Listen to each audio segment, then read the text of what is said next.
Evening everyone, Cliff here in my shed again. Tonight's video is primarily going to be about making coin rings out of smaller coins and, as importantly, thinner coins. And for the demonstrations I'm going to use the old type 5p's. I mean, they're the same size as shillings. I just use these old 5p's for practice, but I was just going to go over some of the ways I make a smaller coin ring. When I say smaller coin ring, I mean out of the smaller coins. I'll be using various bits I've got. Let's zoom you in and have a look at some of them. Right, so this is the Swiss wrap set I make and sell that I'll be using. And in particular I've been extending that, and I've made another couple of dies which I've been experimenting with. I was going to show you what happens with them, and there's another couple of pushers for them there. This at the back you might not have seen before. This is just I'm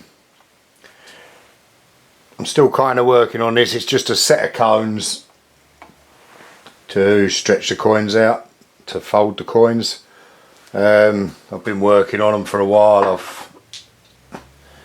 Here's some more that I've been making, but this is the ones I'm working with at the moment. They seem to be able to do just about everything. And the other thing I'm going to be using tonight is these. I first saw these, I think it's on the if you've ever watched coin ring studio videos, these are pretty good. The difference with these folding cones is they're a little bit shallower than the double-ended ones I make, and they only do one coin. I mean, this is the shilling one. The big difference in them is just this little tiny recess, so that the coin just fits into that recess at the start of your folding. I'll be folding with one of them. I'll show you that. I've made 3 so far. I've made a shilling, a 2 bob and a half crown one. So let's get started. So I'm going to start with folding a 5p, a shilling, with this new folding cone. Right, so I'm going to start with this shilling folding cone. Well, the camera's going to pick it up, but like I say, it's got a little recess in there, and the shilling fits into that recess. I mean, the point of this is it starts it off flat. So and the other thing I'm going to be using is these little, this particular cone is the starter folding cones. You've probably seen them before with other people's coin rings. So this is a 40-degree one. I've been experimenting with them. I've got a 35-degree one here, and I've got a 40-degree. The 40-degree one seems to be the best one to me. And these little cones here are all just 17.5-degree cones. But let's get on and start.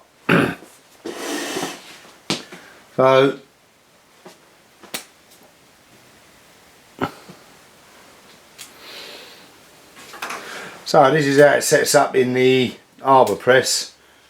So you've got the coin in its recess in the folding cone. The little starter cone just sits in it, and that sort of finds itself flat.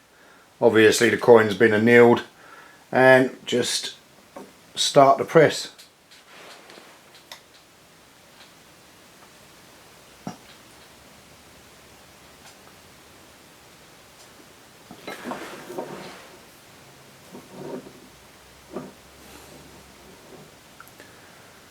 And that starts it. Nice and even in the press. Still have to keep an eye on it. It doesn't do it for you. I'm going to carry on with the press now, and I will straighten this out, get it exactly right. What I was always concerned with these when I saw them was that this little lip would damage the coin as it goes down. You can probably see on there, you've got a little bit of shiny there where it has pushed through that, but it doesn't seem to do it that much harm, and it's on the part that's in contact with the metal, so you're always going to get a little bit of squash on that anyway.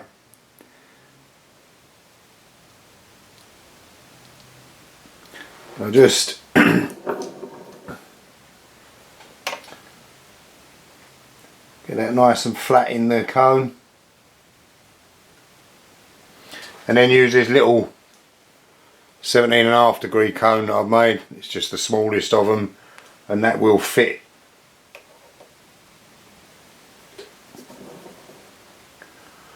And I'll just pop that down. Like I say, it doesn't do it for you, you've still got to keep an eye on it.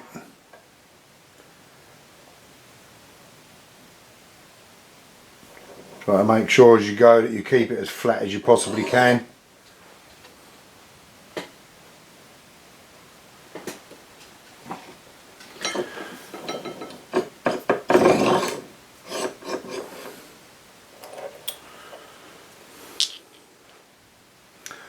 And that's the first fold done. So I'm going to anneal this again now, and then take it over to the ring stretcher and open him up a bit. But I'm going to anneal it again now. So I've annealed it, and I'm just going to just open it up a little bit now.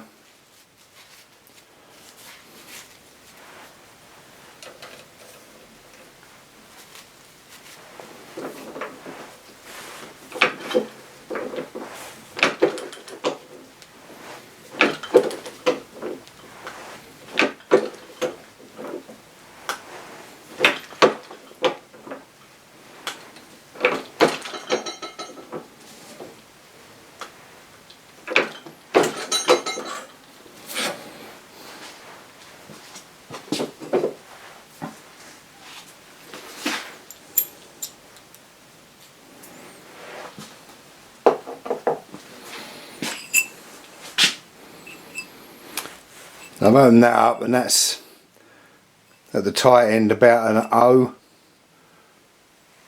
I'm just going to open it up a little bit more than that.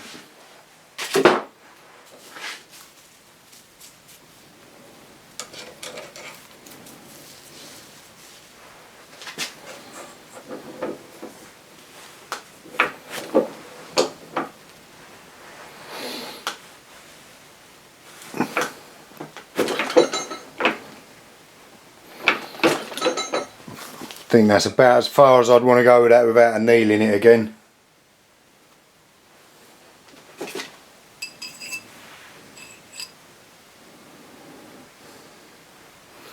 That's just about an hour and a half now. So I'm going to re-anneal it, and then we'll take it over to the press and do some work on it there.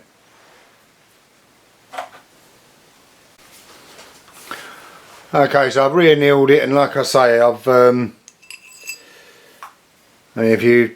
opened this out till it's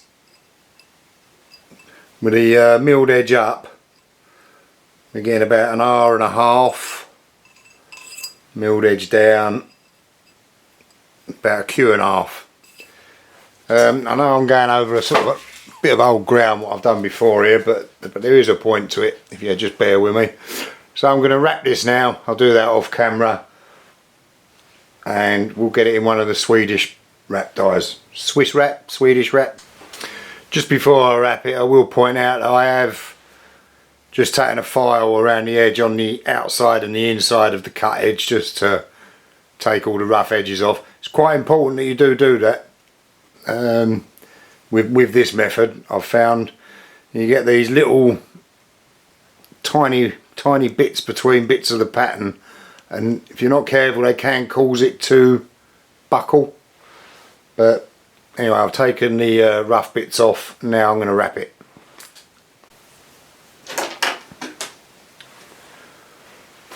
Right, so I've got it wrapped, and I'm going to be using the second cone,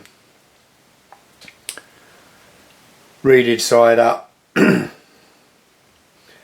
Just to go over things again. Now the smallest pusher will push it right through, and I know that the second smallest pusher, which doesn't quite go through the cone, and I know that this one just about at the first line is the limit of where those two can go. And it's this one I want to start with because that's a better fit on the ring. So I'm just going to push that in.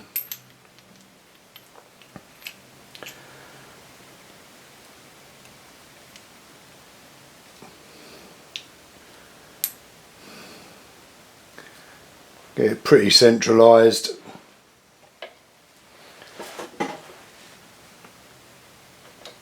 And shove this right down till it bottoms out.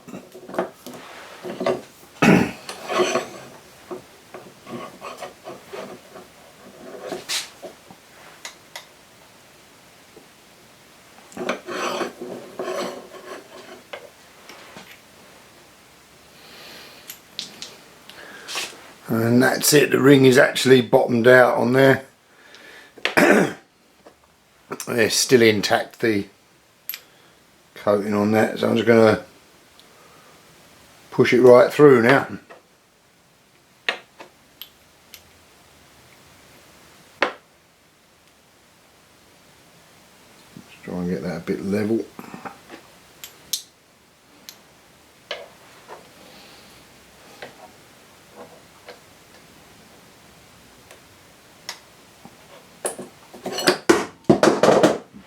Booger.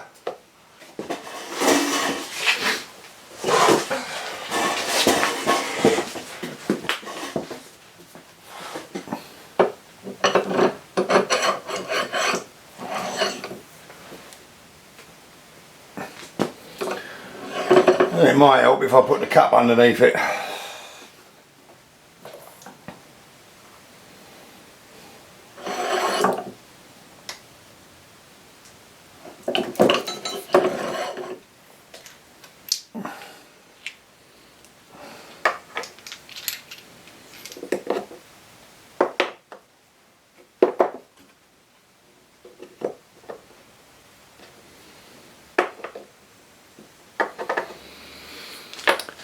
Right, so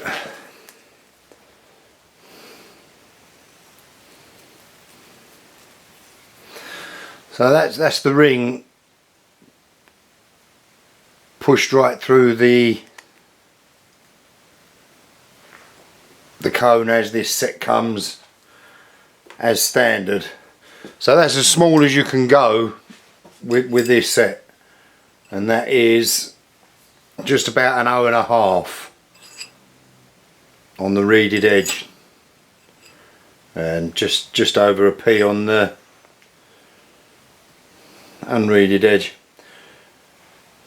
But like I say, that is as small as it can go on that. So what I have done is made a supplementary couple of cones. I've got this one and this one. They're still the same, both exactly 5 degrees, and they sort of start off, they're both the same size at the top, just so with a bit of wrapping you can get the ring in from here. Now this is the first one I did, but it's actually too long. If you take it through to this size, I'll show you what happens if I can find it.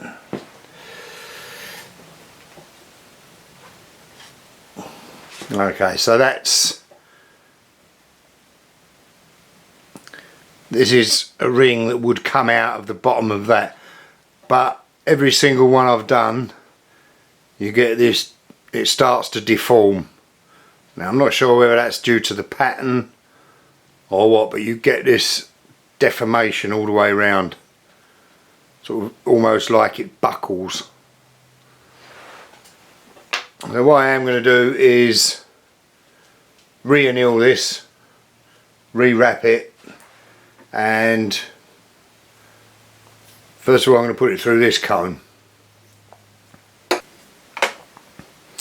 Okay, so I've re-wrapped it, pop him in there.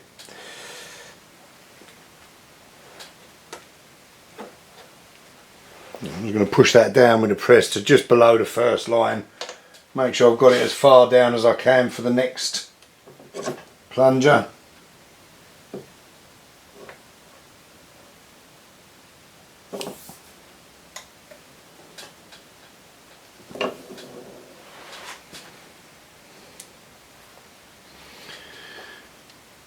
Stick my next plunger on, make sure it's quite central, and I will start using the cup now, because this will start to come out now, even if it don't come all the way.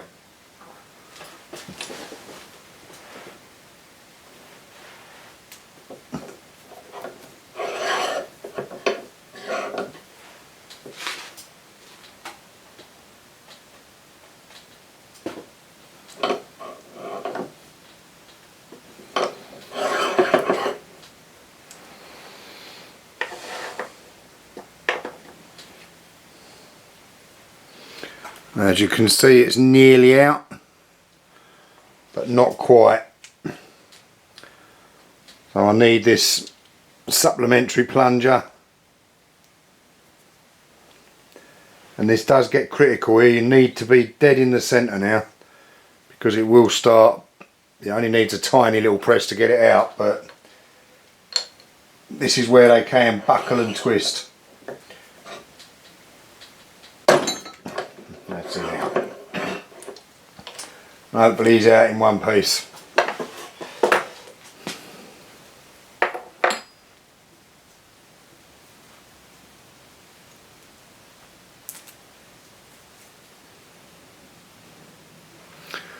That's him.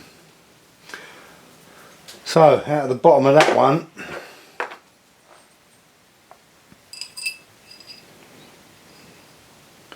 we now get that down to about 1.5 J. So what I'm going to do now is just go a little bit further with this one. Like I say, every one I've done so far, if you try and get it right out of the bottom, it distorts the ring. So I'm going to re-anneal this, and then we'll do a quick one through there and see how far we go. And so here we are. We've measured it. I know it's 1.5 J, and I know that this ring, this cone will get it. This pusher is just about the dead right size for this. But I don't know if you'll be able to see this. There's just the slightest little lip there, and that's where I was using the new cone, the new pusher. It starts when it's up against the edge, just to make a little bit. I mean, that's not a problem, you could rub it off easy enough, but anyway, if that starts getting caught as you go down, it's all very well the PTF or whatever getting caught, that will just slide down. But if you get a bit of metal starts getting caught, what will happen, that will jam and it will start to twist, and then it will ruin it. So I mean, it gets as you get smaller with these, it gets more and more critical. So I'm just going to wrap it again. Again, I'm only going to use the PTF.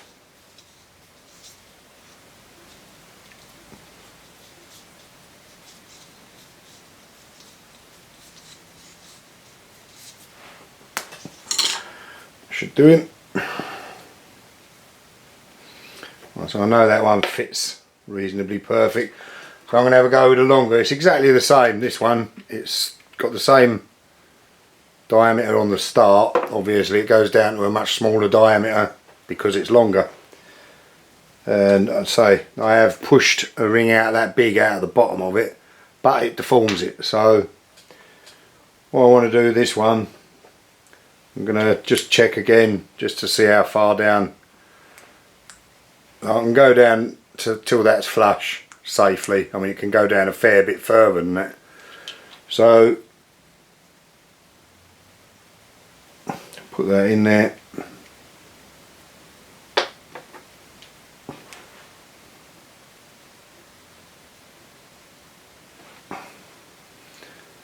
Level it up with that one. Get that nice and in the centre.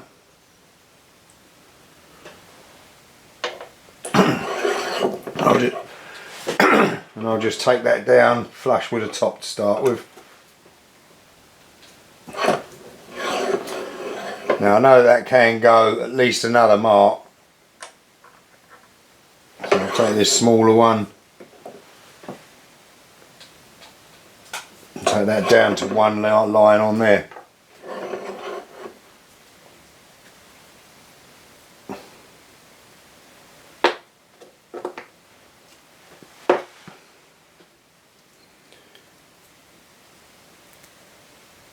Let me get this off and see where we are.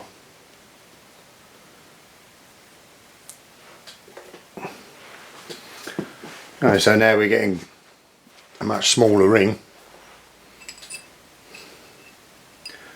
and on the milled edge we're about an I1/2, J1/2 on the unmilled edge.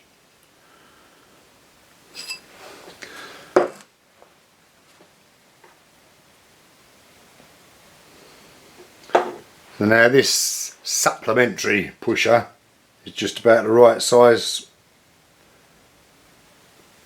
to get on there, and if I check where that will go,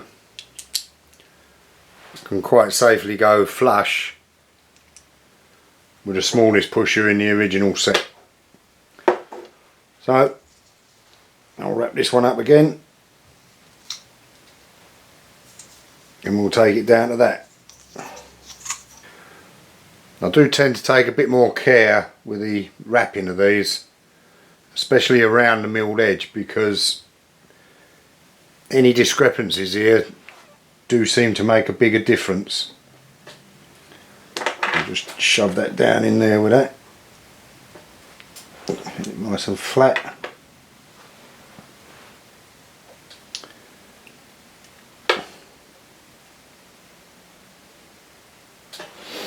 I'm just going to push it in with this.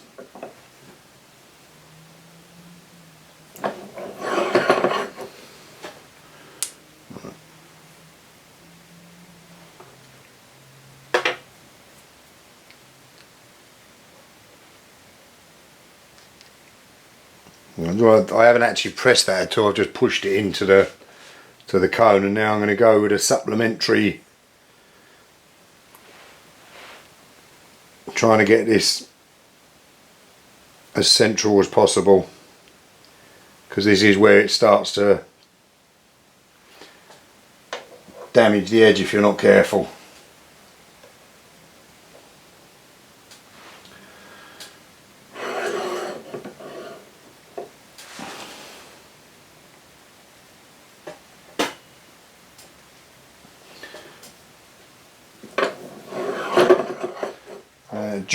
Just above flush with that, and it's just off of bottoming out there.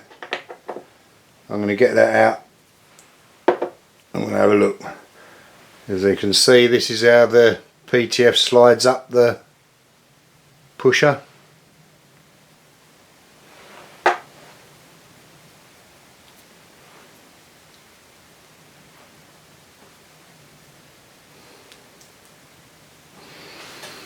Okay, we've still got a decentish ring, still got that tiny little lip on it that I got earlier, but that can be filed off, that's not the end of the world. Let's see what size we've got now. Right, we've got about an F1/2 now on the milled edge, G I suppose, G1/2 on the cut edge. So what I am going to do now is I'm going to use the supplementary pusher, and I'm going to go down again, but I'm going to re-anneal this, and then I'm going to go down again, but I'm going to go down from the other side. I'm going to be pushing the cut edge, so I'll anneal that and we'll give it another go. Right, so I'm just going to wrap it again.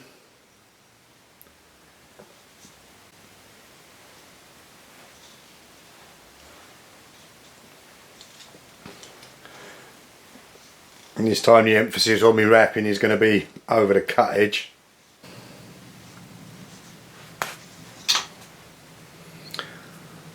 Right, so that's that wrapped. So now I'm going to go in the cone with the milled edge down and do exactly the same as I did before. So these just about flush as far as I want to go.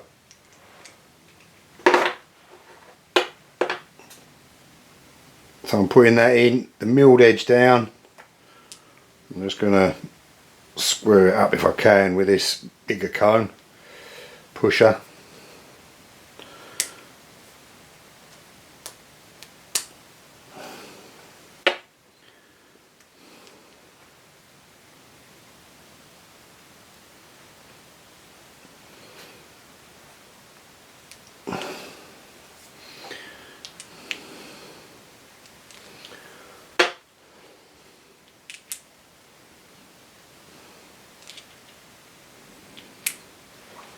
I'm just going to give that a little bit of a squeeze, make sure I've got it down as far as I can. I'm not going to put a lot of pressure on it, just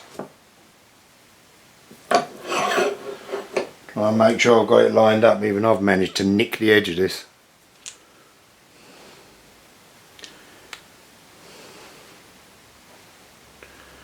Get this as central as I can, because now it really is critical that you get the edge of the coin. Could all go wrong here very easily.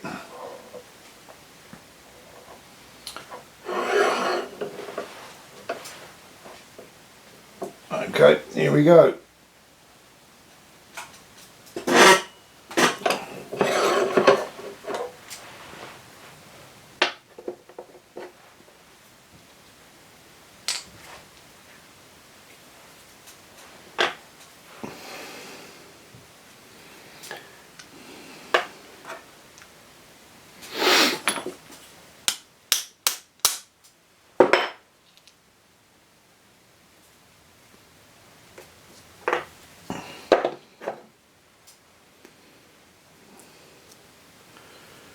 Let's see what we've got. Oh, that's what we've got.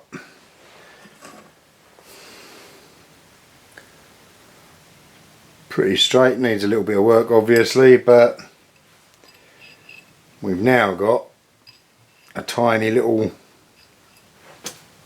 C, and any smaller than that and you're not going to be able to work on it. But that's it. That's how small you can go with this. I mean, you can extrude it right through, like I say, but I don't know where it's gone. Yeah. If you take it any further, it generally starts distorting it. I mean, this at this sort of size, it's still intact, and you can get it down to about a C. So my feeling is that it's these two pushers, that's the length of this I actually want. So I'm going to make another one, make it to that length, and I think that will be pretty much all you want.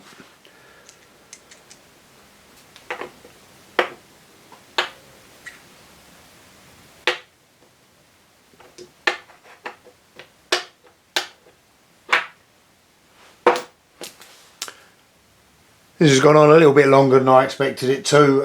I did want to show you using these a bit more, these new folding cones, but I'll do another one on that, and maybe do a shorter one on when I've shortened this a bit to make it where I want it and get them perfected. In the meantime, if you've got any advice for me, or if you've got any experience of doing these and there's anything you think I need to know, please leave a comment, and I'll see you on the next one. Thanks very much for watching, and subscribe if you haven't already, it would help. Thanks again, see you later.